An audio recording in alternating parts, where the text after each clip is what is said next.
punto pong ito ating puntalakay ng update patungkol sa mga programa ng kasalukuyang administrasyon dito sa Mr. President on the Go. Una nga po dyan, mga kababayan, Pangulong Ferdinand R. Marcos Jr. pinasalamatan ng mga benepisyaryo ng Benteng Bigas Meron na program sa Bacoor City, Cavite.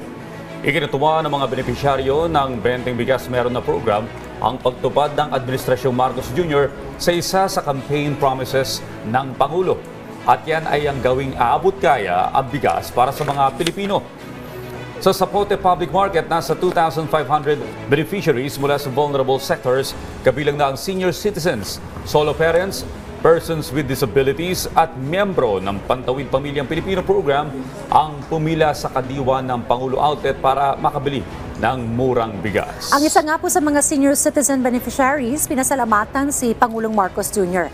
Dahil ginawa po nitong posible ang programa at tinuri ang mga hakbang ng pamahalaan sa pagtulong sa mga mahirap na pamilyang Pilipino. Aniya dati ay nakakabili lamang ito ng 3 kilos ng regular rice na 38 pesos per kilo. Pero ngayon, nakaka-10 kilo na sa presyong 20 pesos kada kilo.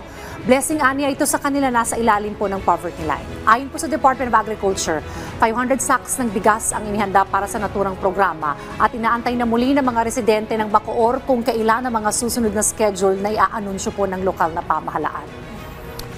Ayon pa nga po na sa may Department of Agriculture, sa mga susunod ay kakayanin ng makabili ng mga nasa vulnerable sector na makabili ng hanggang 30 kilos sa loob ng isang buwan. Ang inisyatiba po na ito ay bahagi ng pagpapalawak ng Benteng Bigas Meron na program na pangako po ng Pangulo para sa isang masaganang bagong Pilipinas. At yan po muna ang ating update patungkol sa mga programa ng kasalukuyang administrasyon hanggang sa susunod na Mr. President on the Go.